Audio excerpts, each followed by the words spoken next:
Assalamualaikum warahmatullahi wabarakatuh. Bismillah, alhamdulillah. Innal hamdalillah nahmaduhu wa nasta'inuhu wa nastaghfiruh wa na'udzu billahi min sururi anfusina wa min sayyiati a'malina. May yahdihillahu fala mudhillalah wa may yudlil fala hadiyalah. Asyhadu an la ilaha illallah wahdahu la syarikalah wa asyhadu anna Muhammadan abduhu wa rasuluhu la nabiyya ba'da. Allahumma shalli wa sallim wa barik ala sayyidina Muhammadin wa ala alihi wa sahbihi asmain, amma ba'du. Alhamdulillahirabbil alamin. Puji syukur kehadirat Allah Subhanahu wa taala atas segala nikmat dan rahmatnya. Pada kesempatan hari ini kita bisa hadir dalam kondisi sehat wal afiat. Shalawat salam tiada lupa selalu kita haturkan kepada baginda agung Rasulullah sallallahu alaihi wasallam. Beliaulah sebagai uswah tauladan kita, panutan kita kelak fi yaumil akhir. Mudah-mudahan kita semua termasuk dalam umat yang akan diberikan syafaatnya. Allahumma amin. Perkenalkan, di sini saya atas nama Ibrahim Muhammad Adam Musa dari Sekolah Man Batam akan menjabarkan materi tentang bab zakat. Materi ini dikhususkan untuk kelas 10 di tingkat menengah.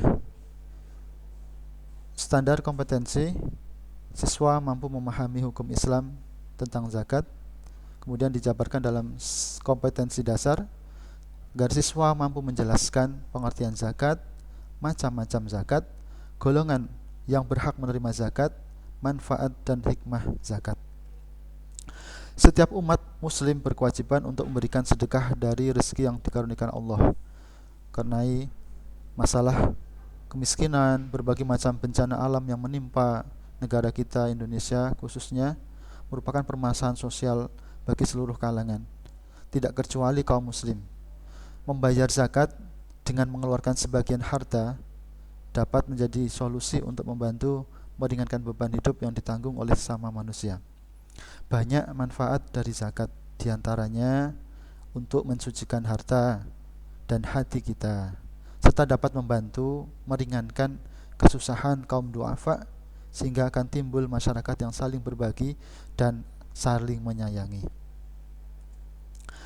Zakat secara etimologi maupun bahasa yaitu tumbuh, berkembang, menyucikan atau membersihkan. Sedangkan secara istilah atau terminologi syariat, zakah merupakan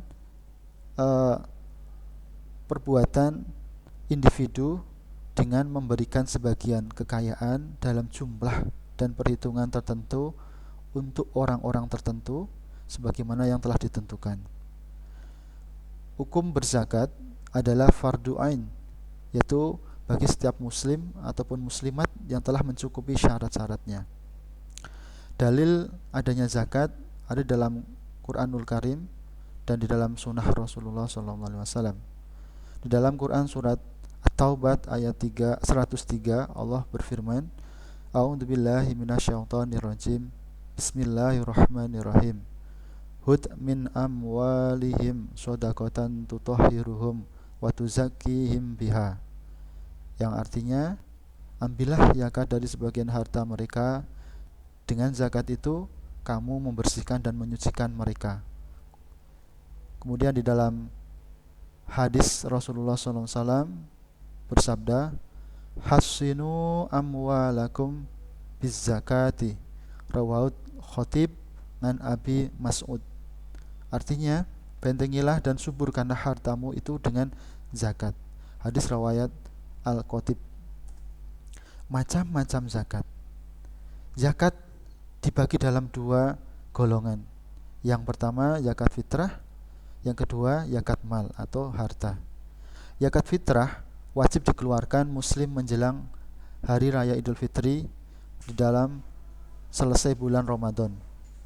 Adapun besar zakat ini setara dengan 2,5 kg, setara dengan makanan pokok yang ada di daerah yang bersangkutan. Bisa berupa gandum, padi, jagung, ketela, sagu, dan lain-lain. Adapun zakat mal, yaitu zakat berupa harta, mencakup hasil perniagaan atau perdagangan, pertanian, pertambangan, hasil laut, hasil ternak, harta temuan, emas dan perak. Masing-masing tipe memiliki perhitungan sendiri-sendiri. Siapakah orang-orang yang berhak menerima zakat? Para mustahik, yaitu orang-orang yang berhak menerima zakat dari para muzaki, orang-orang yang mengeluarkan zakat. Di antaranya ada 8 asnaf atau 8 golongan.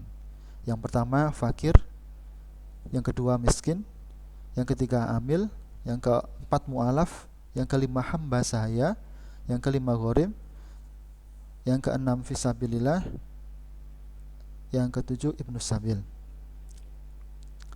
Fakir yaitu mereka yang hampir tidak memiliki apa-apa sehingga tidak mampu memenuhi kebutuhan hidup mereka.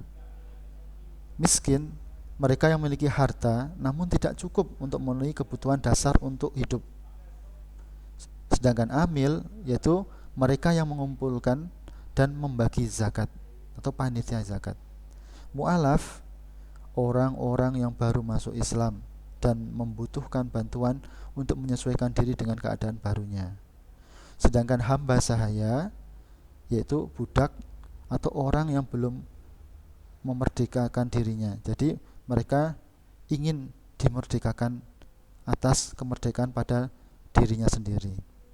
Ghorimin yaitu mereka orang yang banyak menanggung hutang, beban hutang yang menumpuk sehingga mereka tidak sanggup untuk memenuhinya sendiri.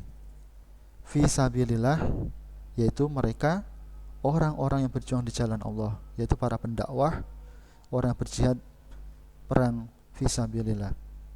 Ibnu sabil yaitu mereka yang kehabisan biaya di perjalanan. Adapun manfaat zakat, ada beberapa faedah zakat. Yang pertama faedah diniyah. Dari segi agama, dengan kita berzakat maka kita sudah menjalankan salah satu daripada rukun iman, rukun Islam yang mengantarkan seorang hamba kepada kebahagiaan dan keselamatan dunia dan akhirat. Yang kedua merupakan kesarana bagi hamba untuk taqarrub, mendekatkan diri kepada Tuhannya. Kemudian yang ketiga, pembayaran zakat akan mendapatkan pahala besar yang berlipat ganda. Kemudian zakat merupakan sarana penghapus dosa seperti yang pernah disabdakan Rasulullah SAW. Faidah berupa khuluqiyah atau segi akhlak moral. Dengan zakat maka kita sudah menanamkan sifat mulia, toleran, lapang dada secara pribadi pembayar zakat. Pembayar zakat biasanya identik dengan sifat rahmah, kasih sayang, lembut kepada saudaranya yang tidak punya. Kemudian merupakan realita bahwa menyumbangkan sesuatu yang bermanfaat baik berupa harta maupun raga bagi kaum muslimin akan melapangkan dada dan meluaskan jiwa. Kemudian di dalam zakat terdapat penyucian terhadap akhlak individu. Faidah yang ketiga yaitu faidah secara istimaiyah, dari segi sosial kemasyarakatan. Yang pertama membantu dalam memenuhi hajat hidup para fakir miskin. Kedua memberikan dukungan kekuatan bagi kaum muslimin dan mengangkat eksistensi mereka. Kemudian ketiga, zakat bisa mengurangi kecemburuan sosial, dendam, dan rasa dengki yang ada dalam dada fakir miskin. Kemudian yang keempat memperluas peredaran harta benda atau uang. Hikmah zakat yang terakhir. Yang pertama, mengurangi kesenjangan sosial antara mereka yang berada dengan mereka yang miskin. Sehingga dengan terkurangi kesenjangan sosial, maka tidak ada ketimpangan, tidak kecemburuan di antara mereka. Kemudian hikmah yang kedua, pilar amal jama'i antara mereka yang berada dengan para mujahid dan dai yang berjuang dan berdakwah dalam rangka meninggikan kalimat Allah Subhanahu wa taala. Yang ketiga, membersihkan dan mengikis akhlak yang buruk.